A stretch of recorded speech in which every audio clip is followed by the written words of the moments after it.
Hey, greetings, everyone. It's Naomi Wolf with Daily Clout and with Outspoken, and I'm joined today by a really interesting guest who I think whose journey or whose kind of life changes really encapsulates what so many, I would say millions of families are going through. That's a big reason I wanted to speak with her. She's known colloquially as Doormat Mom.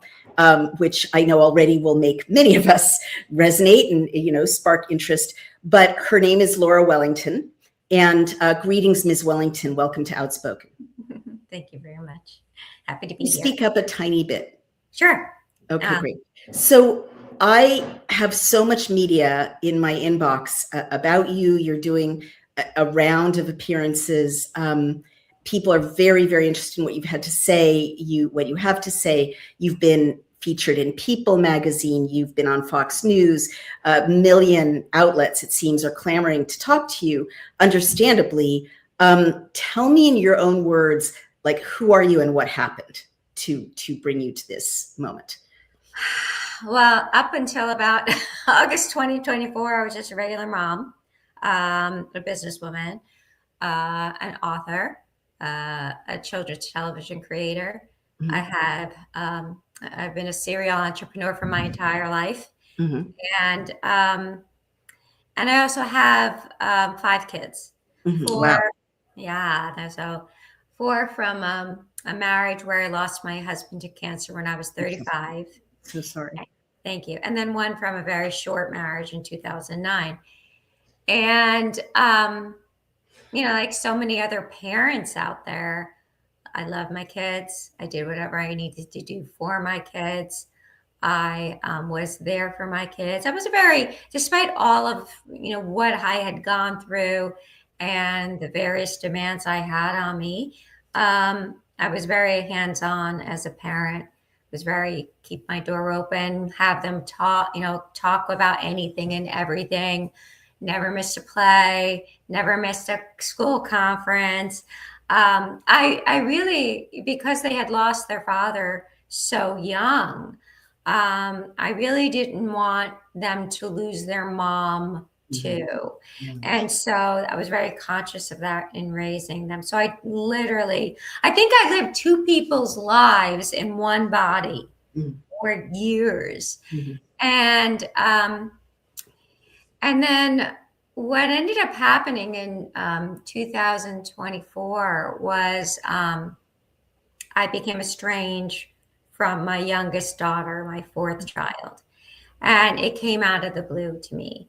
It was heart-wrenching because I would never have expected to be on the other side of an estrangement. Mm-hmm. And there was no real lead up to it per se. There wasn't a conversation, hey mom, let's sit down and talk about, you're bothering me in this, and this, or mom, you need to pull back, and anything like that. It was,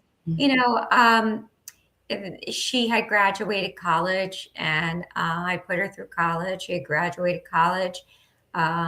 She had gotten a job in a very difficult profession in a very difficult marketplace, but she had gotten it. She was, doing well in her job. She was making ends meet. And then she decided that she was going to quit her job. She was going to start traveling around the world. And she explained to me why, there were concerns, obviously, her mother. But when she explained to me why she wanted to do it, it seemed reasonable, a young person wanting to discover life before she gets really settled into a career. Mm-hmm. And so, I bought her suitcase, and she was off and running, and she started traveling. We were talking, every week, every 2 weeks. She was showing me where she is, what she's doing. And then she eventually landed in Australia. Mm-hmm. And when she was in Australia, she came to me and told me that she wanted to stay there, and that she asked if I would pay for her law school there. And if I paid for her law school, she would then pay me interest on the money I loaned her when she graduated. And I was, I had paid for all of my kids' schooling, all of my kids' secondary schooling. Mhm. I've gotten a number of doctors in the family and whatnot. But in this particular circumstance, I felt because she was making such decisions like on the fly that she needs, and she's a full grown adult and she had just left a job, she Mhm. could pay for law school. And I always had the option of saying at the end when she finished, I can take those bills off your hand. But I've wanted to see, was she really going to go and was she going to finish? Because I wasn't quite sure. Mhm. And Excuse me, can I jump in? Are you Were you concerned that she wouldn't follow through, that it would be like good money after bad because she had thrown up her job previously? Is that what you were worried about? yeah, I wasn't quite sure she was going to finish. Right. I mean, she was making, decisions. It wasn't like she went from the track of going from college to then saying, Mom, I need to be a lawyer. I want to go to law school. Mhm. Right. She'd been out on her own for a year. Right. She'd been working for a year. Right. She had decided to leave that job. Mhm. And now she was traveling. Right. So, she's a full grown adult at that point. Mhm. And Right. um, and like I said, I always had the option of saying when she finished, but I wanted to see her finish. And I Right. was convinced that she would. And, You've explained it. Please yeah, keep going. I understand. yeah. And then, so 3 weeks later, though, she meets a boy and law school goes out the window. Mhm. And she starts, she, apparently falls in love with this boy very quickly. Before I know it, she's talking about marriage. She's going to, another country to try on wedding dresses. She's upset that no one can be there to try on the wedding dresses, or to see her trying on. And so she asked me, could I virtually join her in the dress fitting? I said, sure, if that's, you ask me, I'll be there. you know, um, and then, she asked me if I would, if they got married, would I hold a second ceremony in the US, because they were going to have the ceremony for her marriage in Australia, and they were going to live in Australia. And I said, well, I can hold like a celebration of sort, like a dinner, but I'm not going to hold a whole second wedding for you here if you're getting married in Australia. So for the people that couldn't make it, I was going to hold like a dinner. Um, she said that was fine. He wanted to talk with me and get my blessing. That's Um, nice. so yeah, so we arranged for that. And that was the first time I actually ever talked to him beyond just saying hello. So he and I had a nice conversation. We did a FaceTime, and then he indicated to me, I asked the questions because I was giving not only my blessing, but my late husband's blessing. So I asked some questions that I thought I really needed to understand, also to get to know him. Mhm. And he answered them. And then, of course, I gave him my blessing. I mean, they're both adults. They don't really need my blessing. They can get married anyway. Sure. So I gave my blessing, and I, said to him that I hope that he becomes as much a part of our family in the U.S. as he will, and she will be with his family in Australia, and that I look forward to seeing him at the Australia wedding. Mhm. And he smiled and he seemed happy, and then he asked me, could I help like coordinate the proposal? He had some ideas, but he just wanted to pass them by me, and I said sure. So did that. And then that was that. So then, about a day doesn't go by, and I start getting calls from her, and it's about 3 calls over a period of 2 weeks, and the calls basically boil down to she's trying to convince me that I shouldn't come to the wedding because she's not going to be able to spend time with me. So I said, it doesn't matter the time. I would go there, fly 24 hours, sit in the chair for 1 minute, watch you get married, and then just to turn around to go fly up home if I needed to. I don't expect anyone to babysit me. I don't Right. expect anyone to put me up. Right. I just want to see my daughter get married. So then she goes, and the next call was, yeah, but we can bring the dress and the wedding dress and the tux back to the U.S. when we come, and we can take pictures with you there. And I said, it's not about the pictures. You're not getting this. You're my daughter. I want to see you get married. And this is all happening while I'm trying to deal with another ceremony that's happening for another child. That's a big deal, right? So I have to compartmentalize my feelings all over the place, because now I'm worried, I'm sad, I'm like, what is going on? I'm like, and then the third conversation was, well, it boils down to, well, we have a little bit of time, I'm going to think about it. And things, they got to think about it, right? So a week goes by after Wait, that. I'm sorry. Think about you being at the wedding, or think Yeah, about having a wedding? think about me being at the wedding. Your daughter said, I need to think about you being at the wedding, Yeah. and you had no indication that your relationship with her was in trouble at all before this? See what I just said to you? I was at the dress fittings. Right, I right, agreed to have the U.S. celebration here. right. I agreed to help coordinate the proposal. Right. Did I have, just based on those alone, did I have any indication that there was anything? I don't know. I mean, No. you're Why would she doing a ask it? lot of If there was some sort of issue going on, why right. would she ask me to be involved in all of that? I guess what I'm asking you is, in addition to Yeah. her asking you to do all these things, which you did, which I credit you as there's a good mom things to do.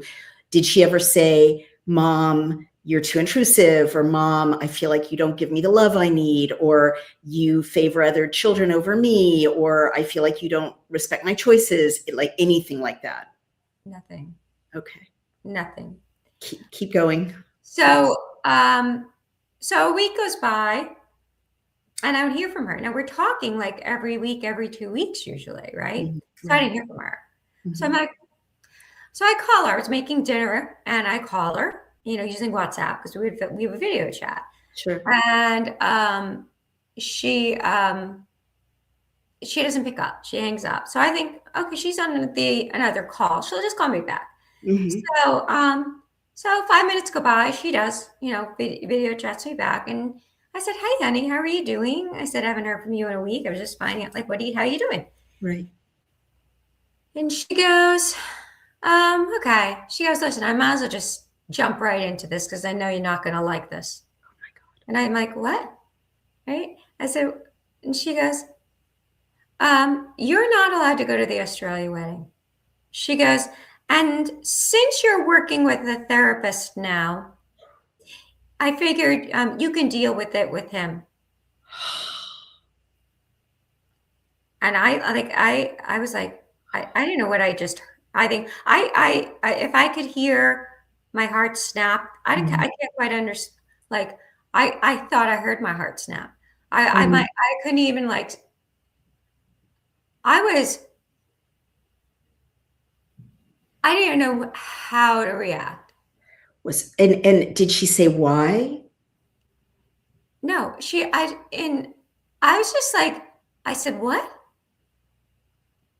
And she goes, I looked at her, and I said to her, I must, I said, and I'm trying to grasp for words, though, because I'm trying to make heads or tails of this, right? So Mhm. I said to her, I must make you feel really uncomfortable. She just looked at me with eyes that she knew what she was doing. She knew it was hurting me. And she just stood there, not saying a word. So how did that conversation end? You said, okay, or I'll think So about it? I said, well, I said, I guess there's nothing else to say. I said, have a great wedding and a nice life. That's what I said, and I hung up. Wow. And can I just ask, did you not say, why, honey, why do you not want me at your wedding? You know what, quite frankly, when you're in that situation Mhm. and you say, I must make you feel really uncomfortable, and someone doesn't offer you anything back, Right. I that was her moment to say, no, it's this, Well, right? Or you're not going to like, you may not like this, but I do feel kind of honor bound to be as even handed as I can, because she's not here, right, to give her side of it. I could imagine. I mean, first of all, I don't want to minimize the shock and trauma and misery of that moment. I can't even imagine how painful that was. If she feels like, just guessing, you don't tune into her, right? She might feel like for you to say, I must make you uncomfortable, and then that's her moment to say something, right? Is setting up rules for her, as opposed to, I really care about you. Tell me the reason, you don't want me there. I'm not saying there's a right way to behave in a moment like that. I'm just throwing that out there because to me, subjectively, the natural next question is, why don't you want me there? Right. well, I think in your situation, when you're sitting there and you're being able to discern, that might be the natural next question. But to me, it was like, I'm putting myself in her shoes now. And if I was doing that to my parent, the Mm-hmm. only thing I could think of was Mm-hmm. that my parent made me uncomfortable. I understand. Okay. So she didn't answer. And then And what? she did not answer. Right. And so, I sat, for 2 seconds. I was finishing making dinner, crying. Mm-hmm. I made dinner. I gave dinner to my youngest. I didn't eat, and then I went to bed. Mm-hmm. I didn't sleep, Mm-hmm. just cried the entire night. And then the next morning, I felt really like I felt, normally I say, okay, you know what?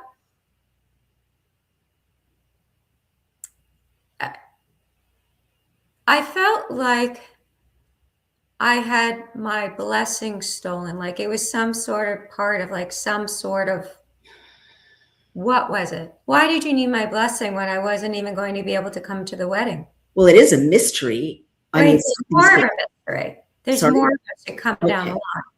Like, line. So, Doormat Mom, can I just jump in? If I were a friend of yours, right, listening to this, I would be thinking, is it a scam over there? Is she in a cult? I would be thinking, does the other family want to isolate her so that they can make use of her for some reason? Is she going to be trafficked? Like, I would be very worried about all of those things, because people do isolate, individuals when they want to absorb them into a cult or absorb them into something nefarious. So please keep going. right. So, These are concerning questions. Yeah. I didn't get any feeling that that was going on, but I understand what you're saying, and those are valid thoughts, right? Um, so the next day, I FaceTime him. But I don't FaceTime him. I sent him a Facebook message, Okay. and I said that I had to take my blessing back, because which was something that was really important to me to give. Right? It was mine and my late husband's. I gave it, and then I'm told I can't come to the wedding, and I said to myself, no, that's my blessing to give. That's my so I said to him that I had to take it back, that that her dad would be ashamed of her. And I'm just hurt. And that even so, I'm sure, they'll still get married, and that I wish them both a lovely wedding and a happy life. And you didn't ask him in that Facebook message, or, directly, why do you guys not want me at the wedding? I do not even think he knew. Wow. I don't not even think he knew. And then within, I would say, 2 days, Mm-hmm. I didn't hear from him, any of them. 2 days go by. All of a sudden, I get a reach out from her. Mm-hmm. And I think she's reaching out. It's like, Mom, I'm sorry. I lost my Mm-hmm. mind. The pressure hit me. I don't know. Well, I made a mistake. No, no, no, no, no, no. And she goes through, she tries to get to me in multiple ways. So I know she's very intentional in trying to make sure this happens. Right. She wanted me to help her gather her paperwork and put it all together so that she could get married in Australia. Wow. And you still didn't ask her, why don't you want me there? I was so shocked. Right. Okay, go on. Then I what was happened? so shocked. So absolutely not. Did not. Because here's the thing. Mm-hmm. That's not normal behavior.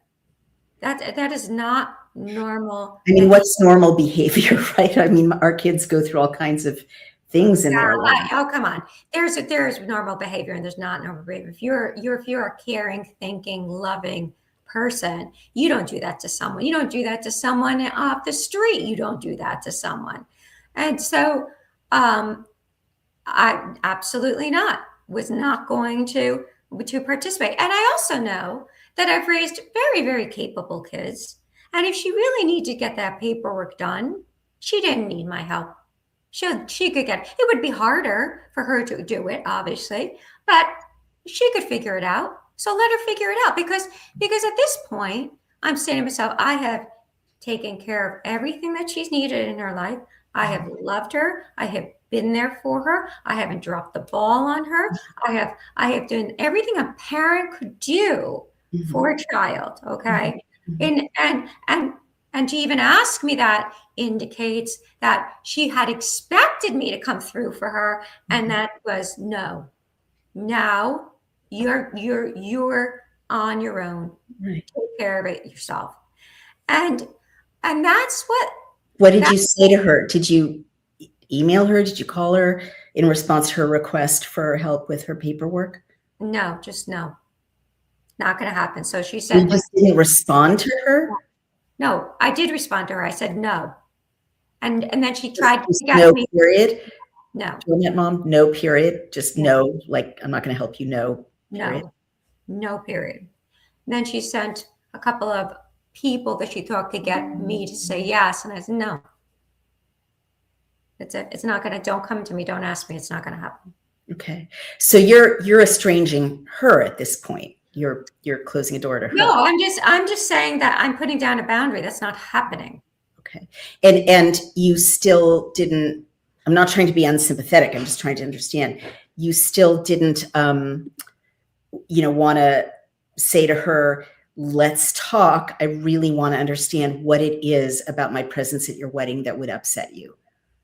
Did I ask that? You know what? No, I did not ask that, but let's stop looking at it as it's all on me to be obligated to do that. She's a grown woman. All right. If she doesn't want someone, especially a mother at a wedding, she should come with an explanation in hand. I shouldn't have to go after it and beg for an explanation of why I can't come to her wedding. Right. So Kimmy Pollinger says, boundaries always reveal the truth. So that's interesting. You set a boundary and then it looks like the rift between you became even more clear. And I'm really not trying to be hard on you. I'm really just That's like, fine. we all parent differently. And I think it would torture me not to know, as painful as it would be. It would be very impossible for me, because I'm an obsessive person, not to know why, like if I'm going to be rejected, it's going to break my heart, it's going to destroy me. But I would need that answer, right? Why, right? But we're different people, so please. And it seems like more important to you is not to be mistreated or not to have things be one-sided, not to be exploited. Is that a fair way to put it? I think to expect to be at your daughter's wedding as the sole parent who raised her and raised her well, yeah, and to then be told you can't come. Oh, it's not unacceptable. It's unconscionable. Totally. I'm not saying it's okay. It's not okay. Yeah, but then to be put in a position where we have to chase down the why. That's true. I see what you mean. Give me like, okay, that's not, how is that maintaining my own dignity? I mean, and the reality is, and let's take it a step further. After I was told I can't, none of her family members then got an invitation, not down to her grandmother. So wait, none of you got an invitation to this wedding? This sounds like something very culty and creepy is going on over there. And so Kimmy says, you can't make someone say something they don't feel. Truth hurts sometimes. Interesting. So she's getting married, not inviting her 4 brothers and sisters, or, brothers and sisters and half brother, half sister, not inviting her grandma, not inviting anyone on your side. That's really weird. What's going on? Do you know what's going on? I suspect that I don't think it's a cult. I don't think that this gentleman is. Look, if I could pin it on this gentleman, don't you think I would want to do that? But I'm not going to say it's not him. I think that my suspicion is that she has created a life for herself that negates her prior life from exist. The stories would be conflicting if the two lives met. Wow. That's my suspicion. Yikes. I can't say for sure, but I think how long ago did this happen? 2024 initially. Before you said. So nearly 2 years ago, or maybe 2 years ago. And so did she get married? Like what's the story since then? Yeah, she's married. She got married without you, without her brothers and sisters, without her grandma on your side of the family in Australia to this guy, but with all of his family there. Do you know? Yeah. Wow. I guess the thing about social media that must be so painful is you probably saw it all on Facebook or saw some pictures from it. I see 1 or 2 pictures. That's right. it. How extraordinarily painful that must have been. And did she reach out to you before, after? Did she come to America to have that dinner that she had discussed with you? No. I mean, why would I'm not holding a dinner when I'm not invited to the Australia? Yeah, no, fair enough. So she had the wedding. You guys didn't talk further about it. Her last communication to you was, I don't want you at the wedding. And then she wanted the paperwork and you said no. And is that the end of your relationship, or has there been anything since then? Is she happy? It was the end. Well, it's been the end at this moment of the relationship. Is she happy? I'm sure she is. I don't know what to say. But she's not communicating with you at all? No. Jeez. Have you tried to communicate with her at all? No. And so what led you? So go ahead. I'm sorry. So here's the thing. When someone, again, that is one of the most harmful, hurtful things you can do to a parent. For me to go chasing her down to have a relationship with me, after everything, after loving her to death, after and then skewering me with that comment of, since you're working with a therapist. I was working with a therapist because I had raised my kids by myself. They were all transitioning to the next step in their lives. Under the best of circumstances. For any parent, that's hard. I had to raise them in the worst of circumstances, so I devoted my life to them. And not that anyone was complaining to me, but I felt at the moment that I wanted to inside, letting them go had been hard emotionally. So I was just working with a therapist to deal with that in me. No one came to me and said, Mom, you need to go to therapy, or Right. Mom, you're overbearing. Or Oh, Mom, no. people say that to me every day. Mom, you need to go to therapy. I don't need anyone explanation. But I wasn't even doing it. I was just saying, I was taking care of myself, and I had told them, and to take that and turn it around, the whole thing was cruel. It was just all cruel. And you're not, you can't flip it anyway. You can't say, oh, well, how did she? Okay, she felt a certain way. Then bring it up to your parent and have a conversation. Right. You don't just say, Mom, you can't come to the wedding. If Right. she had problems, bring it up to me. You're Yeah. a grown up. You're getting married. Yeah. Bring it up. We Yeah. want to talk about it. All right. And then she could have gone on, and I probably could, but she didn't want me there. If she'd wanted me there, that's what she would have done. So she Right. didn't want me there. She Right. didn't want a family there. Right. She set up some sort of life that excludes us. So conflicting lives is my only guess. And now she's on her way and she's living her life. And that's that. And so what am I to do? I can't sit here and I can't wait for her to go around. I'm certainly not going to chase her, because that's not going to bring her back. Let her go. I miss her. I love her. There's not a day that doesn't go by that I don't think about her, but I'm not going to apologize for going on with my life and then creating like a platform that's gotten so big, because so many other parents identify with what I've gone through in their own homes. So let's talk about that, because your story is absolutely heartbreaking, very engaging. What's your daughter's name? No, I'm not going to say it. You're not going to say her name. All right. Well, daughter of Doormat Mom, if you hear this somehow, because the internet makes the world very tiny, obviously the door is open on this platform to hear her version of events. And what would be really beautiful is to facilitate the two of you communicating, if you're ever willing. I'm just, I feel ethically obligated to say my door's always open for you guys to have a conversation, or for her to have, to share, because I do feel kind of bad that, we've heard she's not here to explain, or defend herself. Right. So I always want to give people that opportunity, but it's a horrible story. Whatever's going on, it's a horrible story. What do her brothers and sisters think is going on? Aren't they hurt also? Yes, they're hurt, but I don't know.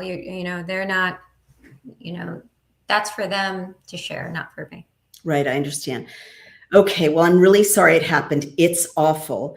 Is there a cultural difference? Like, is her husband and his family like a different religion, or a different, from somewhere else, that it's a very closed society and they don't want you because no. All right. Wow. Awful. And so you might be a grandma someday soon. And then what? Will you not see your grandchild? That's probably it. Yeah. Oh, how horrible. Well, I'm really sorry that happened. I wish I knew, I wish narratively I knew why, because it's so awful and out of the blue and miserable. But let's talk now about your huge platform and how many people are responding, because I know that's why I reached out. This completely inexplicable rift, the strange sudden nature of it. Other people are having these experiences. Yeah. People in my own circle have, this was worse a couple of years ago, but still happening. Like my daughter said, I can't, I have to reject you. Like, I gather there are whole sections of the internet that are about estrangement, or how to be estranged from your parents, or what line to draw after which you never speak to your mom or your grandma or your grandfather. It's absolutely catastrophic. And until the last few years, I've never heard of anything like this. Like, your parents are the people, or your family are the people that, whether you like them or not, you're stuck with them for life, and you have to work it out. So this is a whole new thing. So tell me what led you to go public with this, and then tell me, what the response has been. What are other people dealing with? Well, it wasn't as if I had like a business plan for this. It was one of those things where I was so upset. I needed to find other people that I said to myself, there's got to be other people that have gone through this. There's got to be, but I couldn't find anybody. Right. So I don't even know where to turn to go to. So I went to TikTok. I said, okay, I'm just going to put a video out on TikTok and see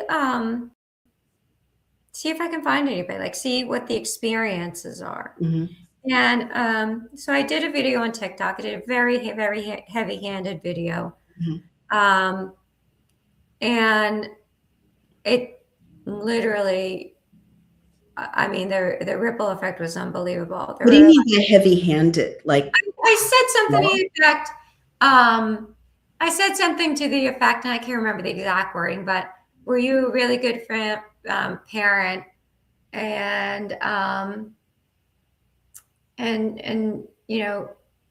and end up raising a little bastard, something like that. I did. You I did. said that? Yeah, yeah, I did. I didn't call my daughter a little bastard, but I just said, "Were you a really good parent who ended up raising?" I don't. It's but yeah, I said a little bastard. Um, and we have to basically, find each other. They come talk to me, and that was the gist of it. And there were a lot of parents that saw themselves in that video. Mm. And they started saying, "Yeah, I've done everything for my kid. I was a great parent. Mhm. I didn't miss a beat for my kid. Mhm. And I mean, you get the stories were heartbreaking what parents had done for their children who had been there, or even grandchildren were, babysitting their grandchildren every day, and because one thing happened, they got cut out, Mhm. and it just so it shook the internet is what Mhm. happened and how I phrased it. And I just started getting bombarded. And I opened up the conversation. And before I knew it, I was doing, so most of my videos, 99.9% of my videos were just basically talking about after estrangement in general, Mhm. parent-child estrangement in general.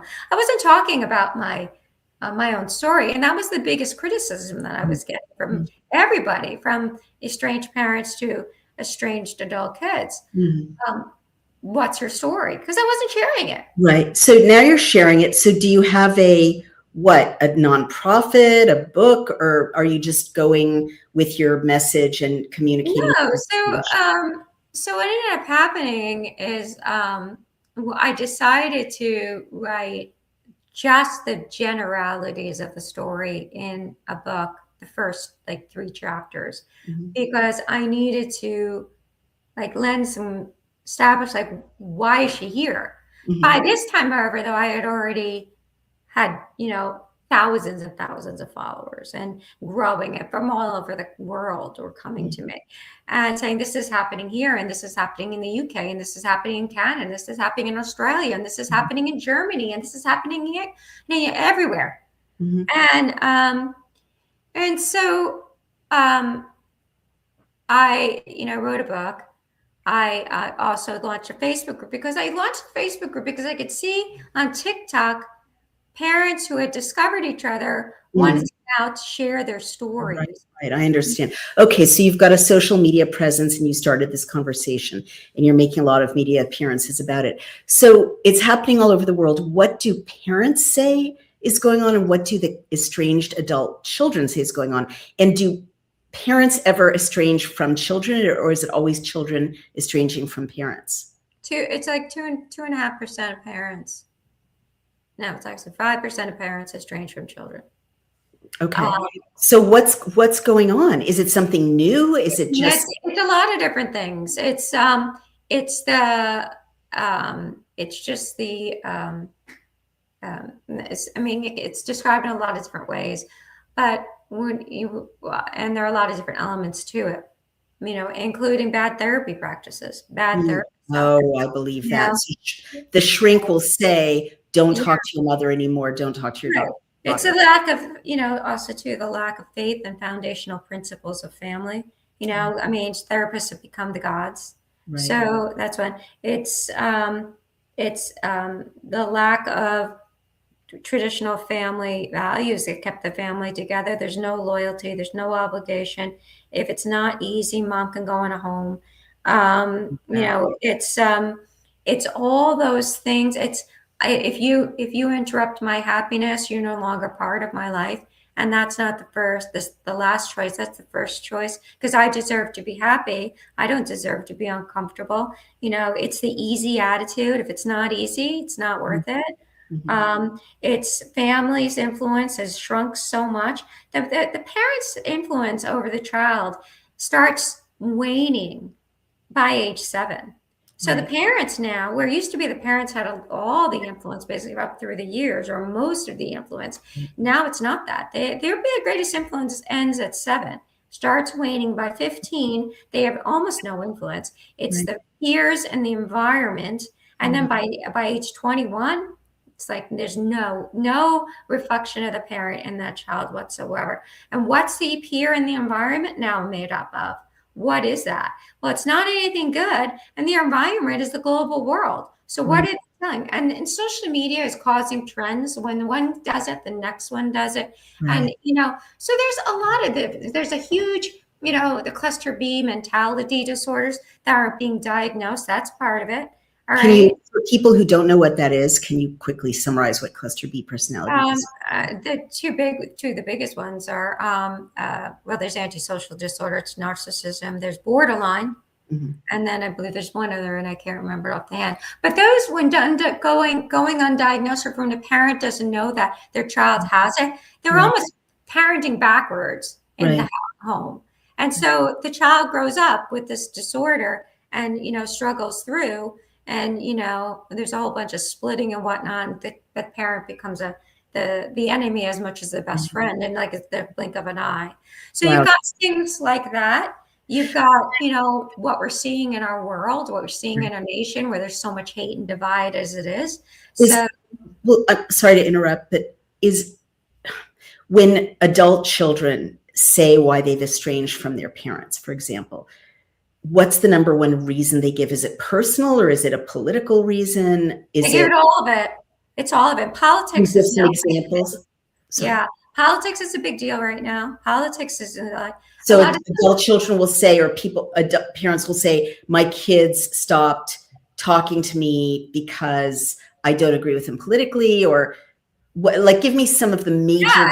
Yeah, the adult children will say, you voted for Trump. I can't be associated with you anymore. Wow. 100%.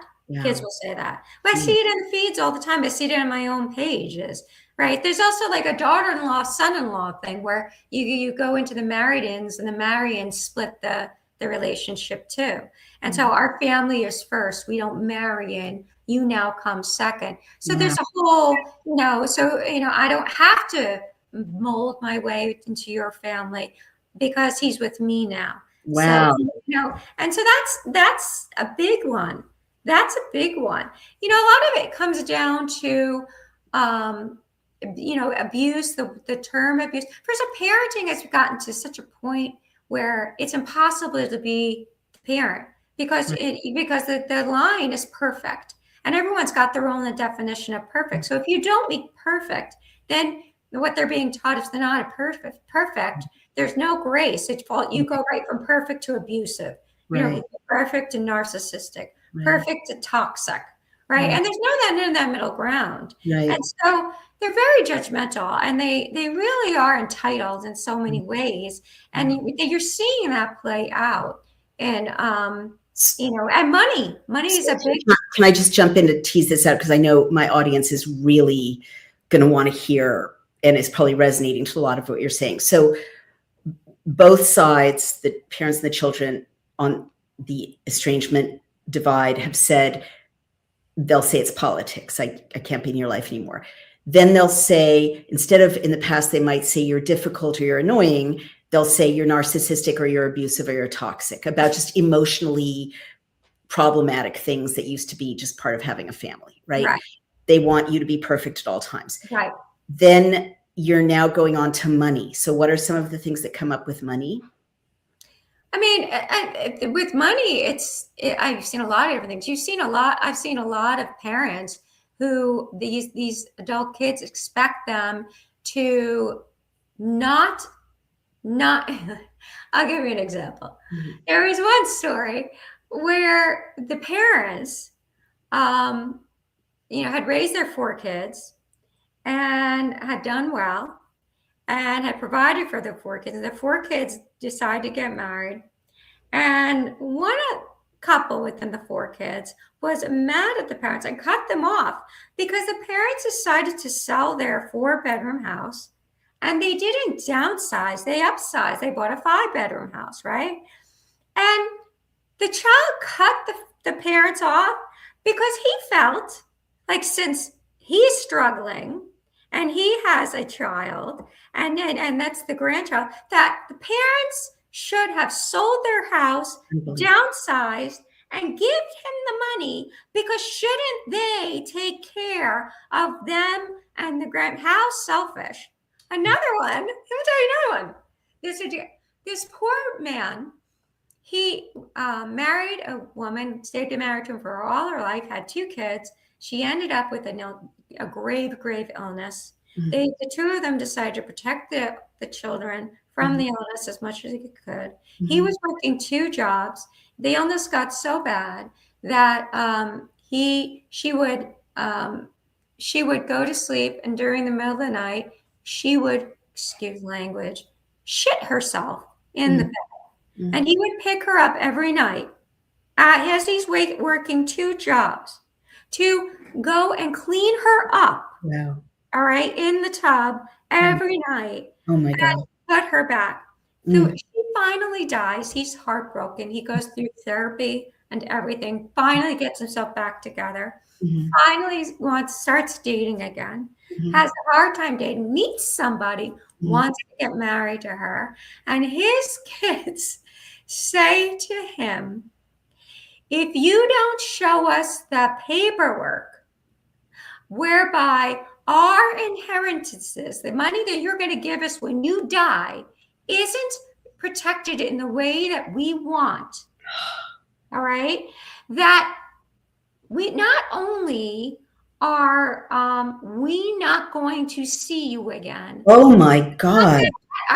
Your grandkids see you again. Oh my God. I would suggest you don't marry her. Oh no. And he married her anyway, and he hasn't seen his grandkids or his kids since. Oh my God.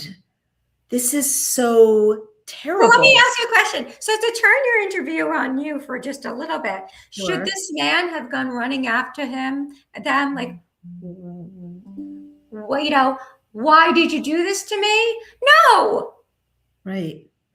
No. Yeah, let me just be clear. I'm not saying you should have, far be it from me. I'm not a therapist. I'm just saying that, these are the circumstances that we're dealing with. That no, it's appalling.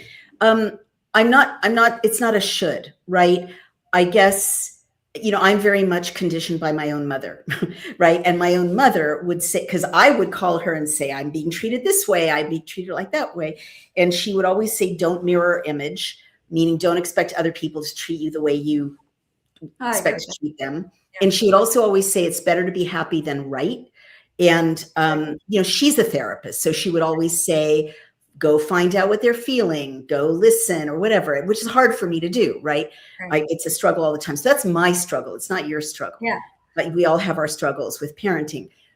No, but I from everything you're describing to me, I don't think traditional familial listening is going to help because these are not, what's going on is really scary as you describe it. Family relationships are really turning into like shareholder or boardroom relationships, or there's a weird kind of Marxism that's colonized the family, in which it's like, what can you do for me? You have the means of production. I'm an oppressed worker. You need to hand over the means of production. Like the whole idea in the West anyway of what a family is, which is a group of individuals who have undying loyalty to each other, is no longer exists from what you're describing. So but here's the twist, right?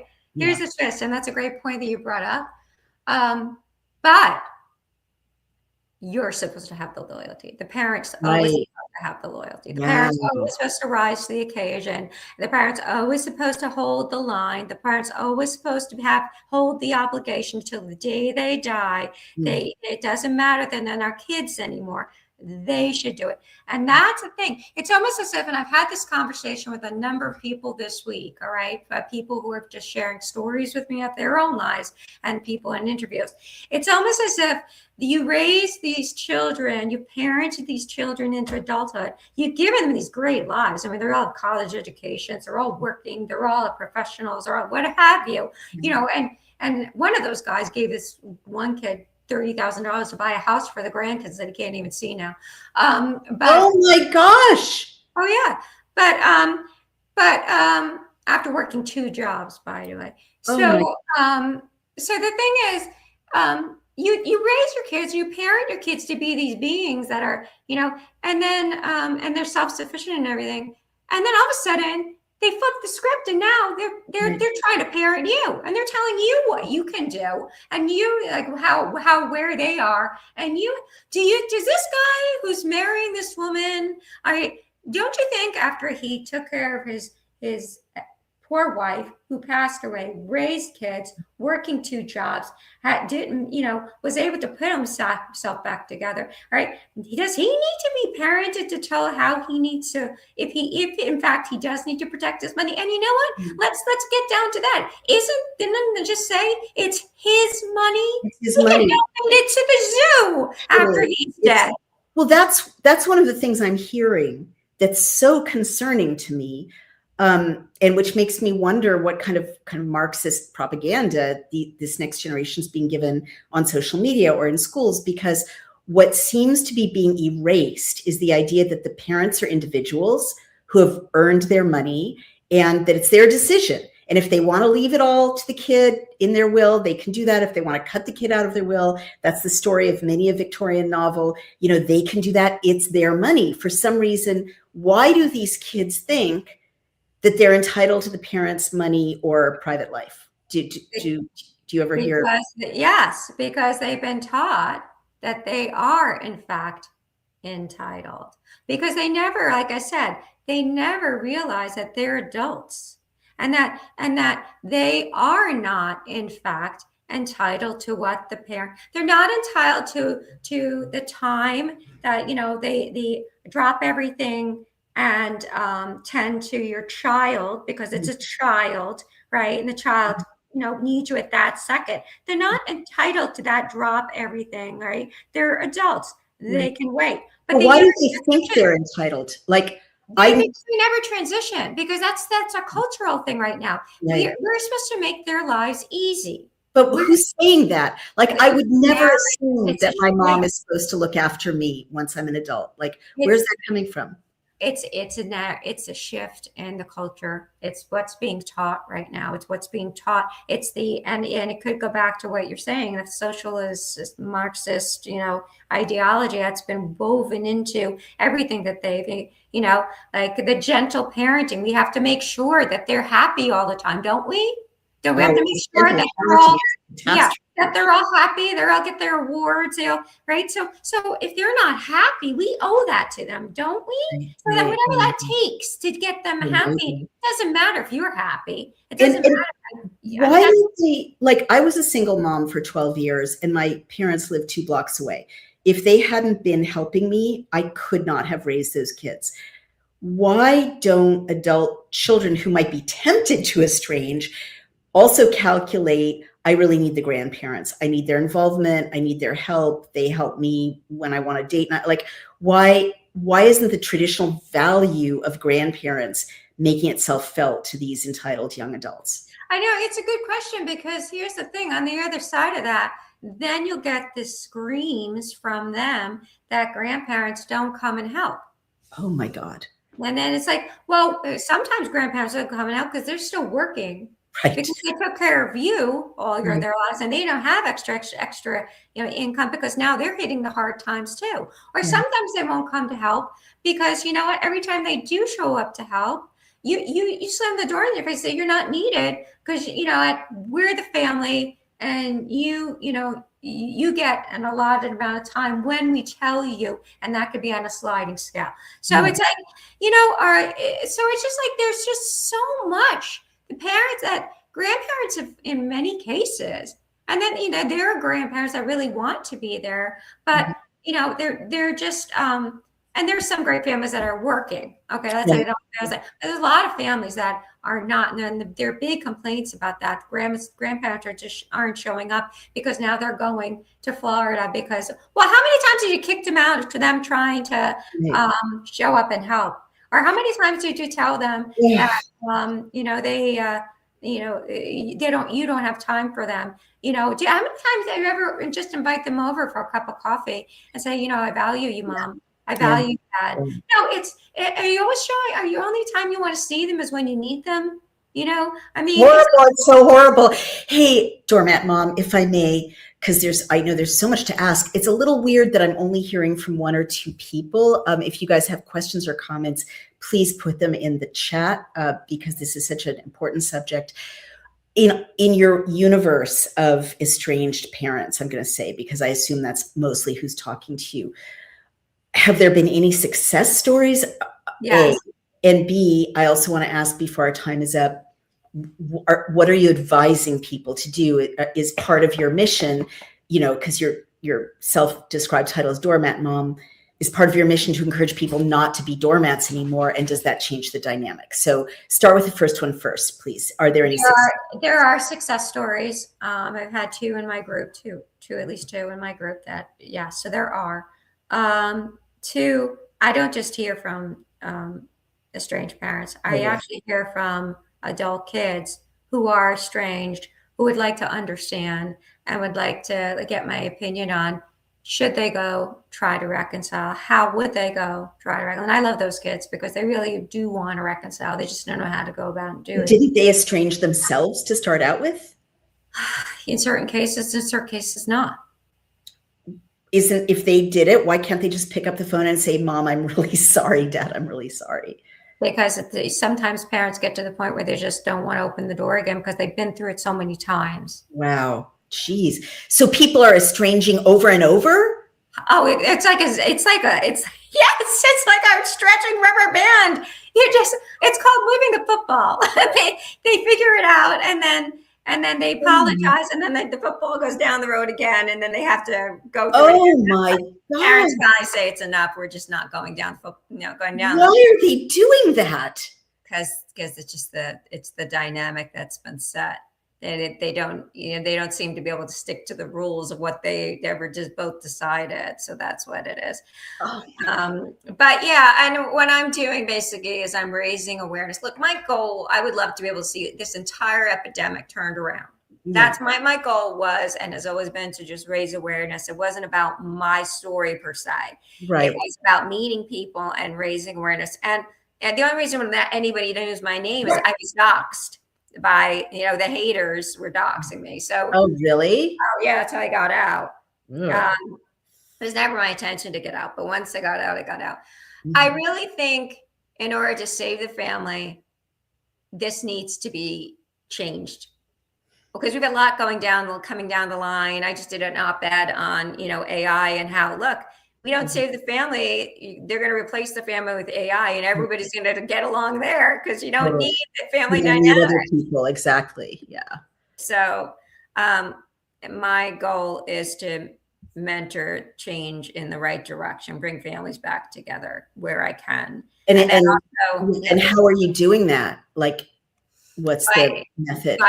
Through my various forums, doing these interviews too. And then also I'll be participating in a documentary that's being shot on this. And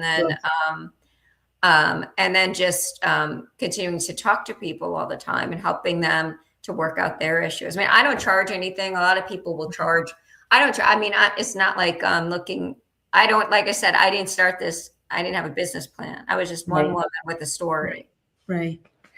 Well, obviously you've touched a nerve. My goodness, Doormat Mom. And when people, I'm thinking of parents right now, kind of take an example from your model and stop enabling, I guess, right? And set boundaries. Do good things happen? Does it help the relationship, or does it just help them be less miserable in the I get texts and emails and notes and messages galore all day long, every day. I get people calling. I bet. And And the thing that they say the Yes. most is thank God I found you because you saved my life, or thank God that I Oh, found wow. you. Wow. I thought I was alone, Wow. or God bless you. I had a gentleman call me out of Minnesota the other day. I was in the middle of a store, and he's like, "I hope this is you. Is this And I said yes. And he goes, I'm from Minnesota. I read about you, and I just want to say thank you. I don't have social media, but I do read the news, and I read your story, and Right. I'm so glad, that because I've been estranged from my son for 30 years, and Oh, it's heartbreaking, but and it's just like when I hear that, oh my God. when I hear that, you know, there's no one size fits all with these people, Right. but I have to tell you, the one thing I do see Mhm. is they are some of the nicest people Wow. I ever met.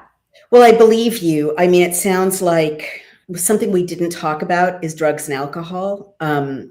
and child abuse. And the reason I mention that, even though we've run out of time, is that in the past, therapists would tell adult children to cut off contact if their parents were, like serious alcoholics and drug abusers, or if they had violated them in childhood, right? Right.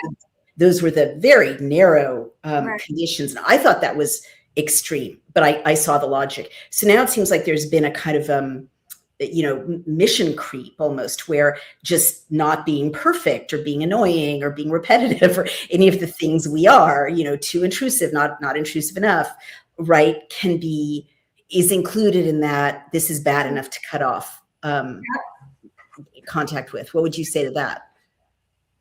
I think you're right in that. I think it's everything and anything. Everything and anything. The regular no given by a parent to just be a good parent is now the same level of actually someone physically abusing a child. It gets thrown in the same catch basin, and Right. that's really really wrong. Oh, so wrong. And I just want to say, I think it's going to get worse, because when I was raising my kids, thank God for 1, 2, 3 magic, which is that's 1, that's 2, 3, you get a timeout. My kids are fabulous as a result of those clear boundaries, nonviolent, very effective. But I see that is considered abusive now. To give a timeout. Like, I asked a caregiver, "Oh, can you give a timeout?" And she looked at me like I had said, "Can you whip the child to death?" And this gentle parenting, like, the kids are told to reason. Parents are told to reason with their toddlers. Reason with your toddler. I mean, the next generation coming up is going to be even more insane and entitled and deranged. So, on our last question, Medical Legal Solutions asks rightly. First, initially, parents feel very alone. A platform to speak about this issue opens your eyes that estrangement is an epidemic. So thank you for that. I think you are really providing an important service. Is this social engineered? And I'm going to say yes. We haven't even talked about vaccines, which may not be your issue, but in my community, that was a huge divider. That was like the test case for destroying families and friendships. But is it socially engineered? Do you want to speak to that as your final, just her or his comment as your final observation? It is socially engineered, in my opinion. And I was just going to have a guest on who is an expert in vaccines, and he was going to talk about on my podcast how vaccines have escalated this issue as well. Interesting. So, any final words of hope, and where can people find you? Well, you can find me at doormatmom.com, all one word, so that you can find everything there. Easy to remember. Last words. I hope you never land in this boat, but if you do, now you have community, which you didn't have before. But you know where to go for support, and then there are some amazing parents there doing just that. So you're not alone. You're not alone. God. Well, I hope, whether you want me to hope it or not, I hope all relationships heal, whatever that may look like, and thank you for bringing up as a matter for public discussion something that so many people are suffering through, feeling very ashamed about, no doubt, alone. So I'm sure that's incredibly helpful. And everyone go to Doormat doormatmom.com and find out more. If you're suffering in silence, go find your community so you can get through this.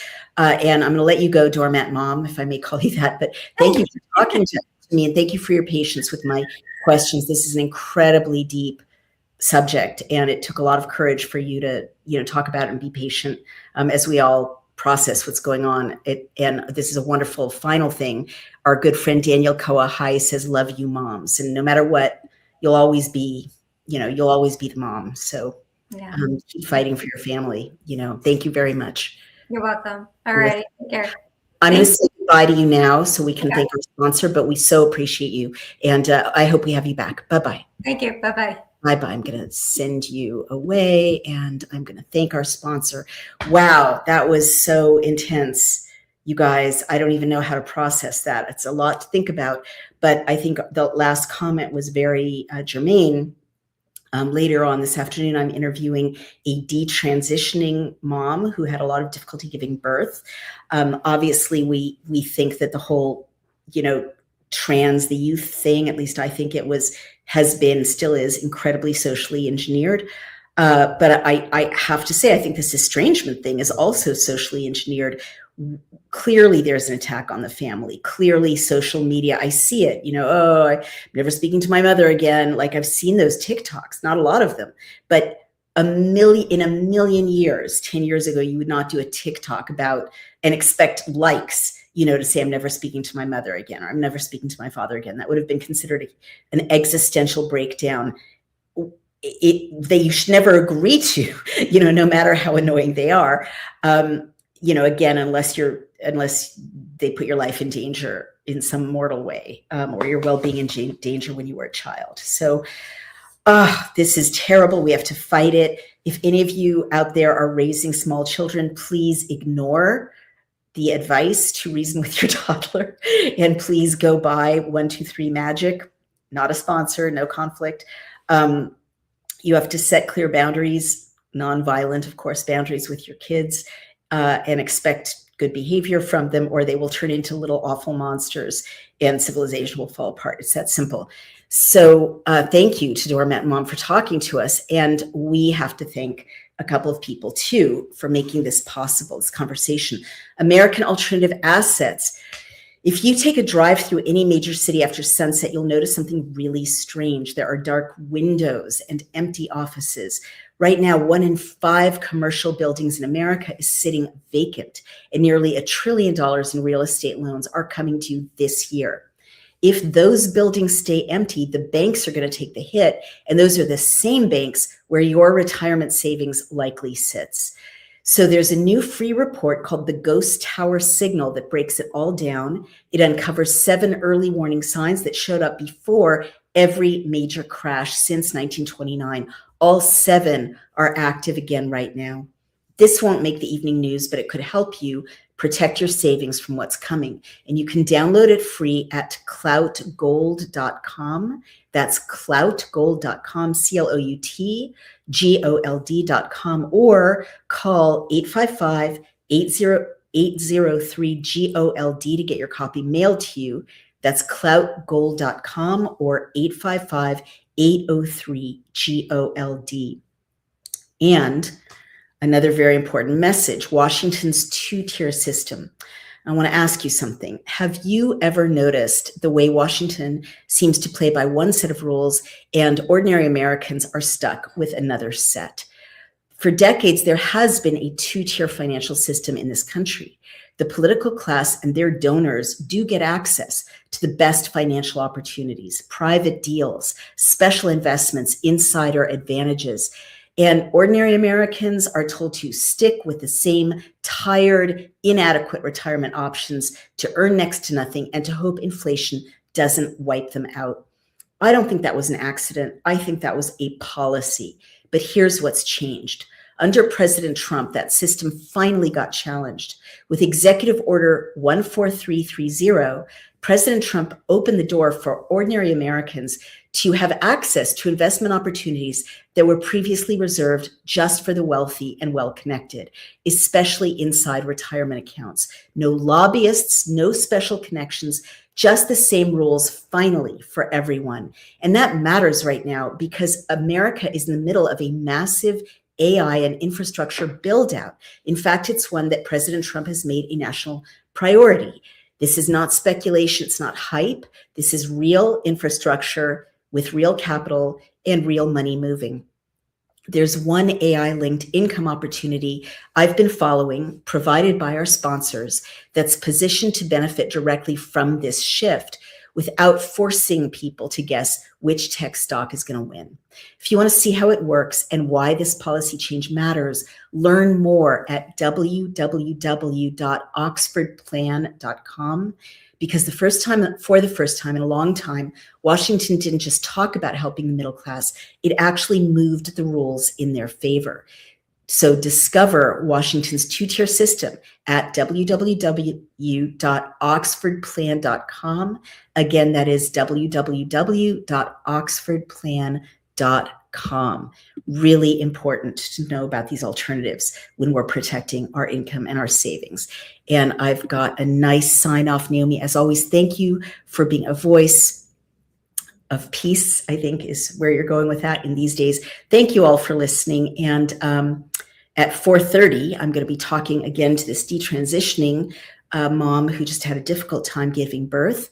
But you'll be able to see that and this on my Substack, Outspoken. If you can possibly subscribe over there, please do, because it takes resources to provide these videos to you and my essays. And also go over to Daily Clout. You can subscribe or donate there. And we also have BillCam and legisector.com, free tools or very affordable tools to follow legislation that affects you and your loved ones every day. So again, we need resources to keep these things going, to keep this independent media reaching you. So again, please don't forget to subscribe or donate if you possibly can. It makes all the difference. Take care, you guys, and I will see you later. Thank you for listening.